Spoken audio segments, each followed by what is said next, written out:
তো hey guys, কেমন আছো সবাই? আশা করছি ভালো থাকবে। সবাইকে গুড মর্নিং এবং শুরু করছি আরেকটা এপিসোড বা আরেকটা ভিডিও। আজকে আমাদের গন্তব্য হচ্ছে গিয়ে পানবু। কারণ হচ্ছে আমরা এখান থেকে পানবু হয়ে তারপর যে শিলিগুড়ি সেবক রোড হয়ে শিলিগুড়ি নামবো। লোলেগাঁও থেকে পানবুর দূরত্ব হচ্ছে গিয়ে নিয়ার অ্যাবাউট 27-28 কিলোমিটার। আর আমাদের হোমস্টে থেকে বেরোতেই আমাদের সামনে চলে এসেছে আমাদের মেঘ বাবাজি। ঠিক আছে, চারিদিকে শুধু মেঘ। কিছুটা ভালো আসলাম, তারপরে দেখলাম এরকম ঘন মেঘে ঢাকা, সামনে দিয়ে মেঘ উড়ে যাচ্ছে, বাট কতটা মোবাইলে ক্যাপচার করছে জানি না। বাট চোখের সামনে একটা অপরূপ একটা সৌন্দর্যময় পরিবেশ তৈরি হয়েছে। একটা কপাল ভালো যে রাস্তাটা খুব ভালো, বাট কতক্ষণ রাস্তাটা ভালো পাবো জানি না, কারণ আমাদের কপালে ভালো রাস্তা অতটা লেখা নেই।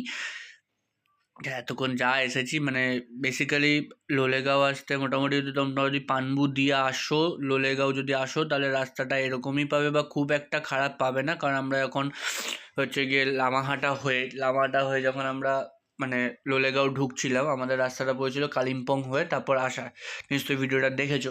তো ওখানে রাস্তাগুলো দেখেছো, কালিম্পংয়ের সেই মানে বাজারের ভেতর দিয়ে, তারপর একটা ন্যারো রোড। মানে ন্যারো রোড ঠিক আছে, কোন পাহাড়ে ন্যারো রোড হবে সেটা নিয়ে কোনো অসুবিধা নেই, কিন্তু মানে কোনো মানে কি বলবো আর মানে টার্মারিকের রোড ছিল না, পুরো একদম সিমেন্টের রোড। আর বিশেষ করে অসুবিধা স্কুটিটা নিয়ে একটু অসুবিধা হয়েছিল, বাইক থাকলে হয়তো অতটা অসুবিধা হতো না। তারপর আসার পর এরকম হাইওয়ে পেয়েছিলাম, কিন্তু হাইওয়েটাতে যা ভয় ছিল, বাবা কিছু ধসে গেছে, এখানেও কিছু কিছু অংশ ধসে গেছে। আর কিছু কিছু জায়গায় হচ্ছে যে স্টোন জোন ছিল, মানে রক থেকে স্টোন ফল জোন ছিল। তো তার জন্য ওই জায়গাগুলো ভিডিওটা করা হয়নি, কারণ একটুখানি দেখছিলাম, কারণ সামনে তো দেখতে পাচ্ছি কিছুটা দূর থেকে একদম পাথর পড়ছে। তো সেইভাবে হচ্ছে গিয়ে দেখে যাওয়া হচ্ছিল। ওখানে আর ভিডিও করা যায়নি, কারণ হচ্ছে গিয়ে হাত জমে একদম ঠান্ডা হয়ে গেছে। আর হচ্ছে কিছু কিছু জায়গায় মানে একটু ফলিং স্টোন জোন ছিল, তার জন্য ওই জায়গাটা একটুখানি সামলে সামলে আসতে আর ভিডিও করা হয়নি। তো এখন আমরা হচ্ছে যে কালিম্পংয়ের রাস্তা নিয়ে নিয়েছি, এবং কিছুটা যাওয়ার পর ওখান থেকে আমাদের একটা রাইট টার্ন আসবে, একটা লেফট টার্ন, মানে তিন মাথার একটা মোড় যেহেতু গোদা বাংলা বলা যায়। সেখান থেকে লেফটে গেলে আমরা চলে যাবো হচ্ছে কালিম্পংয়ের দিকে, আর রাইটে চলে গেলে আমরা চলে যাবো আমাদের গন্তব্যস্থল পানবু ইয়া পনবু যেই দিকে। তো এখানে রাস্তাটা খুবই ভালো, কারণ ভালো বলতে গিয়ে একটু ন্যারো, বাট রাস্তার কন্ডিশনটা খুবই ভালো। কালকের মতন ফেস করতে হয়নি, মানে গতকাল যে লোলেগাঁও আসার সময় যে রাস্তাগুলো ফেস করতে হয়েছিল সেরকম ফেস করতে হয়নি। কারণ মানে আসার সময় একটা রাস্তা একজন দিদির সাথে দেখা হয়েছিল, মানে দাঁড়িয়ে একটা জায়গায় জল চেষ্টা করেছিল, জল খাচ্ছিলাম এবং পাশে একটা দোকান ছিল বলে জলের বোতলটা ভরে নিচ্ছিলাম। তখন দিদিগুলো ঘর থেকে আসলে কথা হচ্ছিল, তখন বললো যে এই রাস্তা দিয়ে না এসে তোমরা যদি পানবু হয়ে আসতে তাহলে ভালো হতো। রাস্তার কন্ডিশনটা ন্যারো বাট কন্ডিশনটা খুবই ভালো। তো যাই হোক, তো আজকে হচ্ছে কি আমরা সেই পথটাই অবলম্বন করেছি। স্টেশন খুবই ভালো, কারণ হচ্ছে কি অতটা অসুবিধা হচ্ছে না, একটু ন্যারো আছে, কিছু কিছু প্যাচ খারাপ আছে, বাট ভালো। তো জাস্ট একটা ব্রেক নিলাম চা খাওয়ার জন্য।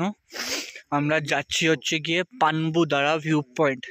আমাদের মানে আজকেই শেষ দিন পাহাড়ে, আমরা আজকে হচ্ছে কলকাতা ফিরে যাব। তো আমাদের যে কাফের গাঁও থেকে আমাদের যেটা প্ল্যান ছিল আসাটা, সেটা হচ্ছে যে লাভা হয়ে আমাদের হচ্ছে যে গরুবাথান হয়ে ফেরার। বাট হচ্ছে গিয়ে ওটা অনেকটা পড়ে যাচ্ছে, আর যে স্কুটি নিয়ে এসেছি, তো তার জন্য একটুখানি মানে ভরসা পাচ্ছি না। তো লোলেগাঁওর রাস্তাটা দেখেছি তো, প্লাস লাভার রাস্তাটা একটু ভরসা পাচ্ছিলাম না। তো তার জন্য আমরা অল্টারনেটিভ রুট হচ্ছে গিয়ে চুজ করেছি, যেটা হচ্ছে গিয়ে আমরা ওখান থেকে পানবু হয়ে পানবু দ্বারা ভিউ পয়েন্ট দেখবো, দেখে তারপর পানবু দিয়ে নেমে সেবক হয়ে আমরা শিলিগুড়ি ঢুকে যাব। তো এখন জাস্ট চা খেতে দাঁড়িয়েছি, শুধু আশেপাশে একটু ভিউটা দেখো তোমরা। Look at just view. কিছুক্ষণ আগে এখান দিয়ে হচ্ছে গিয়ে মেঘ বয়ে যাচ্ছে, পুরো চারিদিকে মেঘে ঢাকা। আজকে শুধু সকাল থেকে বেরিয়েই খালি মেঘের মধ্যে দিয়ে গাড়ি চালিয়ে যাচ্ছি, কারণ হচ্ছে যে কালিম্পং মানে লোলেগাঁও থেকে বেরোনোর সময় যে রাস্তাটা দেখলে পুরো মেঘ, হাইওয়েটা খুবই সুন্দর ছিল, কিন্তু পুরো মেঘ। আর এখানেও পুরো মেঘ আছে, প্লাস একটুখানি ওয়েদারটা হচ্ছে মানে মেঘলা আছে, বৃষ্টি হওয়ার চান্সেস আছে দেখাচ্ছে।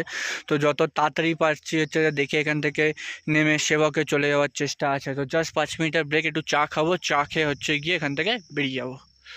চা খেয়ে গা হাত পাটা একটু গরম করলাম, হাতটা একটু ঠান্ডা হচ্ছে, একটু গরম করে আবার বেরিয়ে পড়েছি।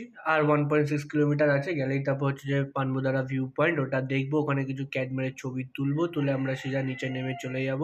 আবার মুরগি ডাকছে এখানে, বিশাল ব্যাপার। এই ভিউ পয়েন্ট, বাদিকের লোকেশনটা আমি পরে দেখাচ্ছি, কারণ বাদিকের লোকেশনটা সেরা লোকেশন আছে। তিস্তার যে ভিউটা আসছে, ও পুরো মাখন।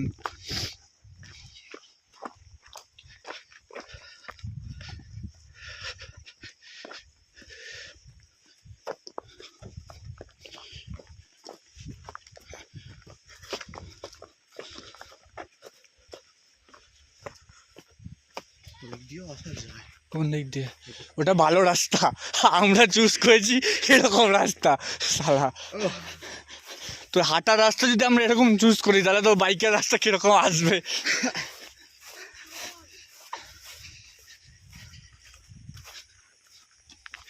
ওই দিকটা দেখো, মেঘ শুধু, ওফ। আর এই পাশে, হ্যাঁ ওটা কোন না, কি আর হয়েছে। এই হচ্ছে পানবুদারা ভিউ পয়েন্ট। মোবাইলে আসছে কিনা জানি না।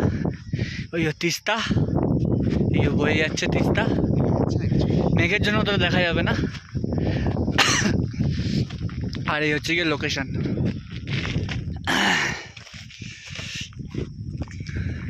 এখানে একটা শিব মন্দিরও আছে। কি লাগছে ওপর থেকে তিস্তার ড্যামটাকে দেখতে, ওফ। এখানে পুরো ভরা জল, আর ওখানে পুরো শুখা যৌবন। ওই জায়গাটায় দাঁড়িয়ে কিছু ছবি তুললাম, লোকেশনটা একটু ভালো ছিল বলে একটু ক্যাদ মেরে আমি আমার বন্ধু একটু ছবি তুললাম, কারণ বিনা পয়সায় ফটোগ্রাফার নিয়ে এসেছে, যেই ফটোগ্রাফার পয়সা দিয়ে ঘুরতেছে। একটাও আমার ছবি, মানে ওর ছবি একটা ক্লিকে আমি ভালো তুলে দিই, বাট ও আমার ছবি একটা ক্লিকেও ভালো তুলতে পারে না, এটাই হচ্ছে গিয়ে ব্যাপারটা। তো যাই হোক, আমরা এখন এগোচ্ছি হচ্ছে সেবকের দিকে, মানে করোনেশন ব্রিজের দিকে। তিস্তা দিয়ে নেমে সামনে তিস্তা ড্যাম দেখলে ওর ওপর দিয়ে যাবো, গিয়ে করোনেশন ব্রিজে দাঁড়াবো, ওখানে কিছু ছবি তুলবো। ছবি তুলে তারপর ওখান থেকে দাঁড়িয়ে ঠিক করবো কোন দিকে যাওয়া যায় আর কোন দিকে যাওয়া যায় না, কারণ হচ্ছে অনেকটা সময় এখনো হাতে আছে, আমাদের বিকেল 6:30টায় বাস। তাই নেমে আগে ওখানে বসবো, বসে একটু খাবো, তারপরে চিন্তা। যাই হোক, ওপর থেকে নেমে গেছি, বাট ওখানে তিস্তা ড্যামের ওখানে ভিডিও করা অ্যালাউ ছিল না, তার জন্য ভিডিওটা করতে পারিনি। তো আমরা এখন বেরোচ্ছি যে করোনেশন ব্রিজের দিকে এগোচ্ছি।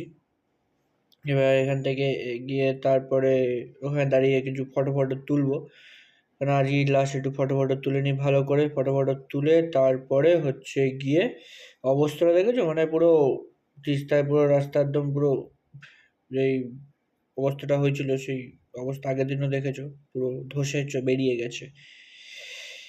ওই যে দেখা যায় করোনেশন ব্রিজ, বাদিকে